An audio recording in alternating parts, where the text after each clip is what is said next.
What's up, Make Pop Music? It's Austin Hull from Austin Hull Audio and Visual and Make Pop Music. And of course, I am back with another video today, but I did kind of want to change it up. Today, I actually wanted to dive into the business side of things a little bit. So I'm actually filming this video because we did a poll on the Facebook group, and the first one was the How to Stack Synths video that we did last week, and the second one was this. So I wanted to kind of make this video because it's what you all wanted to see. So I am here, and for this video, we're going to be talking about 3 things that you can do immediately to start getting more clients. And this is going to just assume on the fact that you have the skill level to be charging, you've kind of got some leads coming in, but maybe you're not developing those leads into actual clients, or maybe you're not having a ton of leads even come in the first place. And there are 3 things that I think that you can really use to like rev up your business, make some more money, get some more projects going, and in general just kind of become a little bit more successful, a little bit more efficient, and you know, just kind of hone in your business skills. So we're going to assume that you've got the production knowledge. If you don't have that, we do tons of production tips on here. You can go watch some of those videos if that's all you're interested in. But for this one, we're talking specifically about the people that want to produce, they want to write, they want to engineer, and they want to make money doing it. So I am making this video on business. I did just kind of wanted to give you a little bit of history on who I am and kind of what I do. That way, you know, should I even listen to this guy? Does he even do this for a living? Yada, yada, yada. My name's Austin. I do run the Make Pop Music channel. I run the Make Pop Music group. These are all my companies that I've actually started, and I'm super grateful that everything has taken off and gotten so much support thanks to all of you guys. But I am a full-time producer outside of all of that. So most of my days and most of my income is actually spent mixing clients, producing clients, writing for clients, doing all of that kind of stuff. So I do this for a living, and I did this long before the Facebook group made us any money, we sold any sample packs, we, you know, monetized the YouTube channel.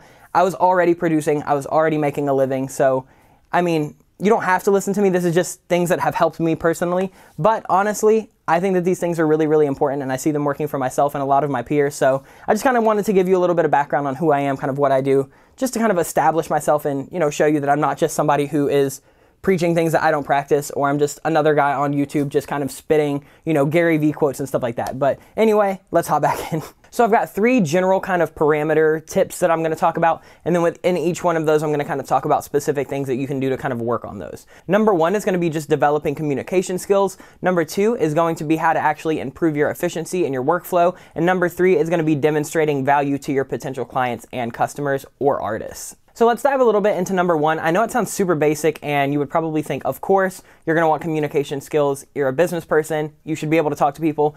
But it's not that simple. And honestly, most of the people that I see, some clients that try to hire me, or some producers that are trying to network, they just really don't have communication skills. They don't know how to write an email. They don't know how to write a proposal. They don't know how to appropriately hit somebody's DMs. And they don't really have any boundaries or kind of knowledge of how to speak to people that you don't know and kind of how to form that first relationship. The first thing that I think you need to be able to do is just learn how to talk to people. You need to learn how to communicate. You need to learn how to, you know, not come across as an asshole online. You need to just be approachable. You need to have a kind of a warm, inviting characteristic to yourself, because once you can kind of actually talk to people and you can start forming those relationships and you can communicate with people just to actually open the door, that's where you'll start to see the potential to actually close that in and start developing a business relationship. So just learn how to talk to people, learn how to practice customer service. Think about it as if you were a waiter at a restaurant, or if you were, you know, a salesperson at a store in the mall. You want to approach your potential customers, and you don't want to be super off-putting the first time they see you. So no trolling online. If I were you, I wouldn't talk about politics on any kind of social media forum that you're going to be trying to use to get clients. I would stay away from anything that could lead to drama. Honestly, just try to be as wholesome as possible. And of course, you can have your brand and you can be as edgy as you want.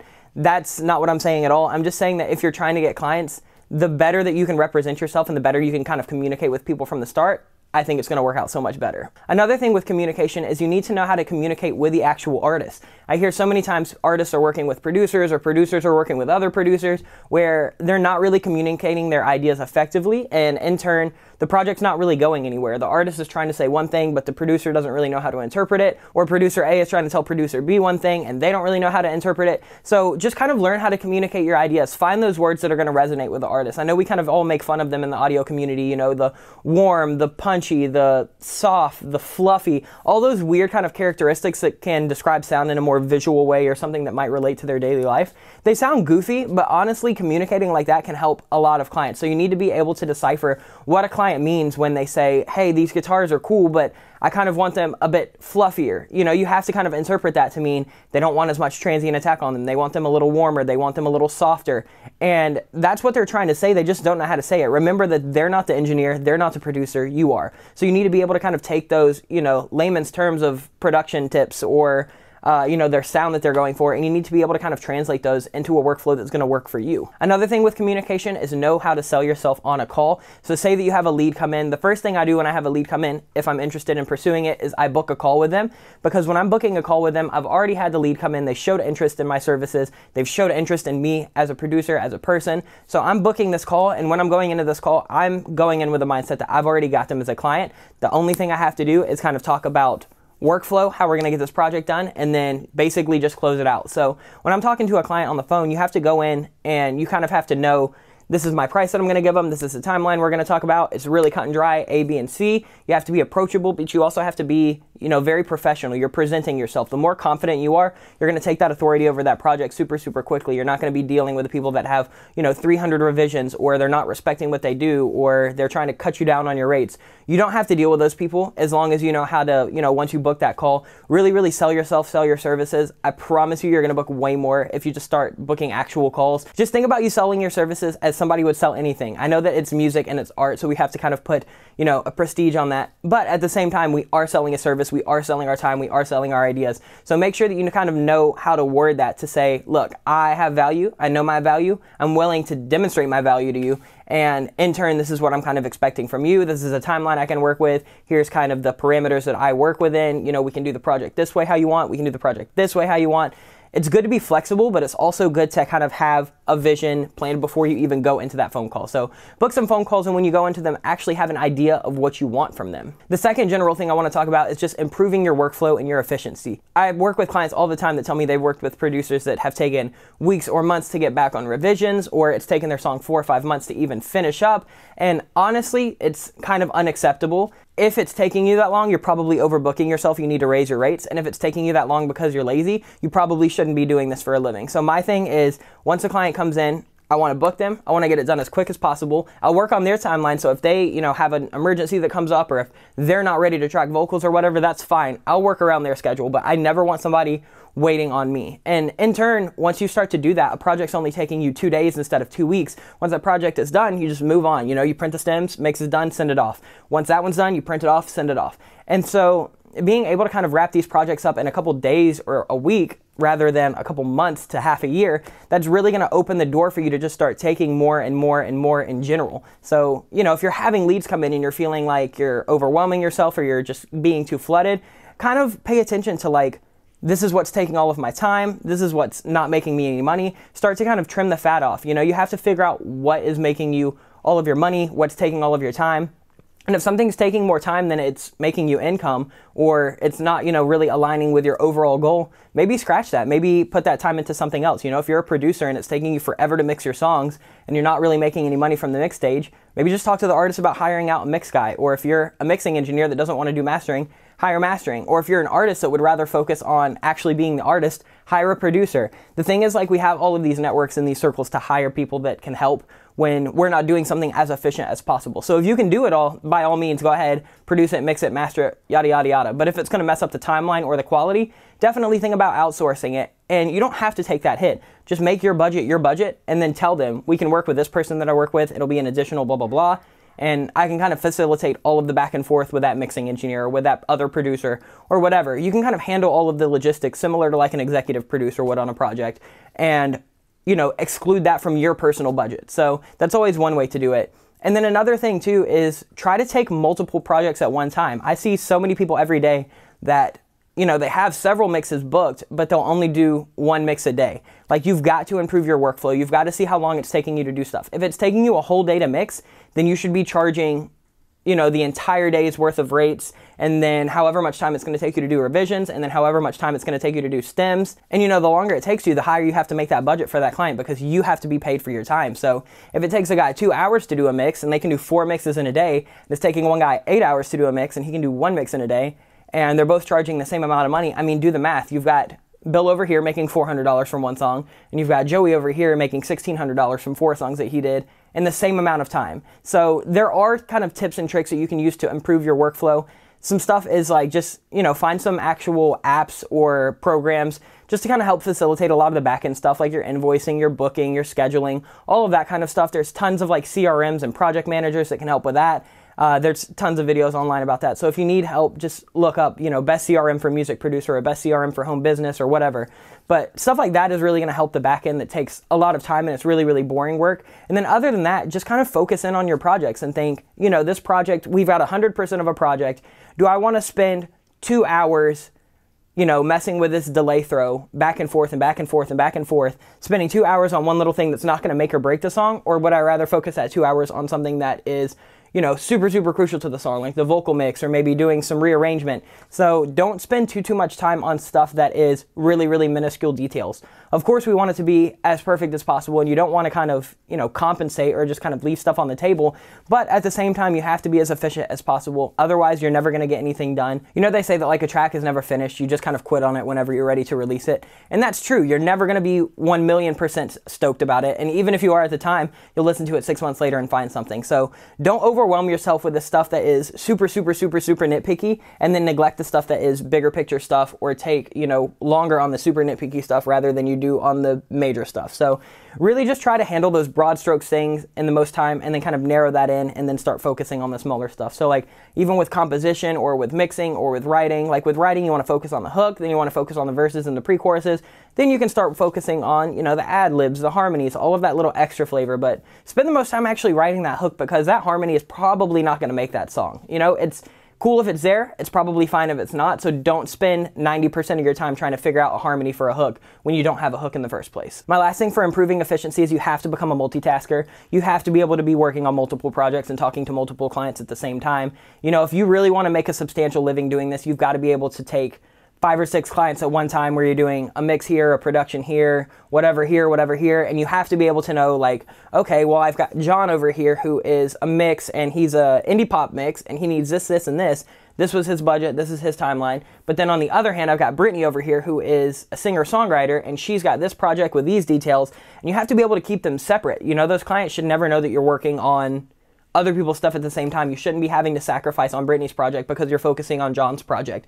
Basically what I'm saying is you have to be able to pour 100% into multiple projects, because if you're not going to make enough money doing one project at a time unless you're top tier. Unless you're charging $1,000 or $2,000 for a mix and several $1,000s for a production, and you're doing, one every several weeks, you're not going to be able to make a decent living doing that. If you're a lower budget guy, if you're entry level, if you're even mid-level, you have to be able to kind of take multiple clients, maybe offer even multiple services, and really make sure that you can keep your books full and you can kind of navigate all of those things efficiently and effectively. The last thing I want to talk about is probably the most important in my opinion, and that's just demonstrating your value. And what I mean by this is demonstrating your value can help leads come in. So for example, we have the Facebook group, right? That Facebook group has been value for so many people, and I've proven my value on that group by posting tips, posting tricks, posting, free videos, posting free tutorials, posting free samples, posting all kinds of stuff, posting work that I'm working on, hiring people in the group. I'm demonstrating value. I'm giving something back to a community. So in turn, that community has paid me back dividends. I get tons of clients from there. They're supporting the YouTube channel. They're supporting our website, picking up sample packs, because I spent forever actually fostering those relationships, demonstrating that value before I just came in and asked for something. So you give people all of the stuff that they could ever want, and then you sell them just a little bit more. Basically, you want people to know that when they pay you, they're paying you for something that is amazing, because the free stuff or the value or the time and attention you gave them was already amazing. And it makes it a no-brainer for them. Truly, it really, really does. Just demonstrating that value to them is a step above almost all of your competition. And then even when you're working with a client, we see all the time on the group or in other groups, people talking about, should I print stems, or should I charge for stems? Should I, blah, blah, blah. And the reason, so I don't charge for stems. I feel like it's a little nickel and diming. People pay you to mix their project or to produce their project. They should get the stems at the end of it, and you should include that in your rate. So my rate includes at the end of the project, they get all of the files they could want. They get the stems. If they want the Cubase session, they can have it. I don't care. They're not going to take work from me. They're not going to figure out how to do my job just because they have my stems or my session. I'd rather just print it all while I'm at it give it to them. So if they need to make live tracks, if they need to do backtracks, if they want to have somebody do a remix, they don't have to come back to me in 6 months to a year. I don't have to keep track of that for that long, and I don't have to really focus on it. Once it's done, it's done. I can turn it all over to them, and every artist that I do it for is stoked about it because they don't have to come hassle me 6 months later or 8 months later for stems. Just doing stuff like that, you know, including unlimited revisions. So if the client's happy with it, they're happy with it. You don't want to cut corners. There's a lot of ways to cut corners to save costs. You know, maybe instead of hiring a choir, you track yourself 40 times, or maybe instead of hiring a live drummer, you program drums. Those are all things you can do to cut budget, but I wouldn't be cutting areas like revisions or, you know, like actually sending stems, things that people kind of deserve in their projects that they're paying you for that could kind of make or break the end result. I wouldn't skimp on those. I would just say, you know, I'm going to take the hit.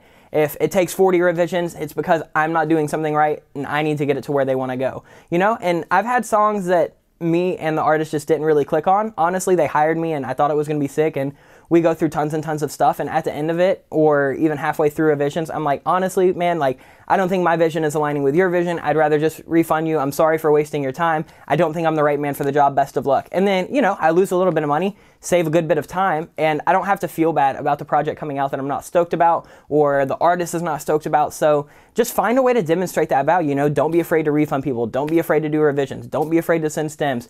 Go the extra mile that a lot of these other producers online are, you know, honestly, frankly, acting like they're too good to do a lot of the time, because it's really, really sad to see clients coming in that feel like they were taken advantage of by multiple producers. So I know that there's definitely a lot of issues in the communities that, you know, producers are kind of taking advantage of artists, or are not demonstrating that value, or are not communicating effectively. So honestly, that's why I want to make this video, is because if you can do those things, that's going to put you such a big step above the competition. Another thing that I would say too about just going the extra mile is figure out why your clients want you. You know, that factor that makes you you instead of them going to some random guy and sound better. That is your value. So are you going to promote your clients? Are you going to form long-lasting relationships? Are you helping develop them? Are you landing them Spotify playlists? Are you helping land them syncs? Are you really, really involved, or are they somebody who just comes to you and pays to get a project?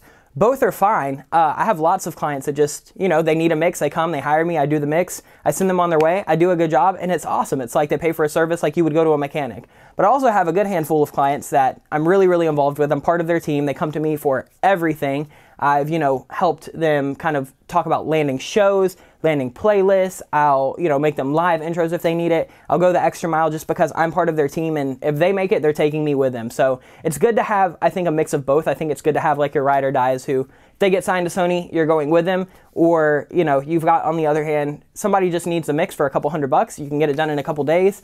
They're happy, you're happy, and they don't need a team member. They just need somebody to do that one project. You do it and you send them on your way. So know what your place is in the project. Are you there for the long term? Are you there as a part of a team? Or are you just there to provide a service? Both are fine. They're just both really, really different workflows. And honestly, I know this has kind of been going on for quite a bit, and I am going to wrap it up, but I did just want to hone in one more time. Just try to develop those 3 essential things that I think are going to make you a better business person and a better person to work with. And that's just developing your communication skills, learning how to kind of maximize your efficiency and just kind of take more tasks at one time, and then just demonstrating your value and figuring out what your place in the market is. If you can do those 3 things and you've already got the production skills, there's no reason you shouldn't be able to make a living producing. There are so many clients out there. It's funny because I see people every day talking about there's no market, or there's no clients, or yada, yada, yada. And honestly, I turn down most of the people that hit the inbox just because I do have the Facebook group, I've got the YouTube channel, and honestly, we get a lot of leads, and it's amazing. I definitely am not complaining about it, but all of those leads that I have to turn down, or that I can't answer, or that just don't fit with my, you know, specifications, either timeline or budget or just my vision of the project, those are still potential clients for people, and that's just me turning people down. So there's thousands of potential clients, there's thousands of potential artists. Go to your local bar and find an artist that you think is really good and try to develop them. There are so many ways to kind of get around this and keep yourself busy and make money at the same time. So definitely don't just feel like, you know, oh, there's only a handful of people and there's already a handful of producers helping that handful of people. Go out there, make a name for yourself. Honestly, put yourself out there, follow these 3 things, and I guarantee you, you're going to start seeing some income roll in, because if you can do these 3 things, you are so much better than the rest of the absolutely saturated market. But that's going to be it for this video. If you guys want to see more business videos like this, let me know. We can easily make them. And if you guys want to go back to the production videos, that's totally fine too. Just let me know. We'll be back with more videos next time. But as for now, that's it. Much love, make pop music. Peace out.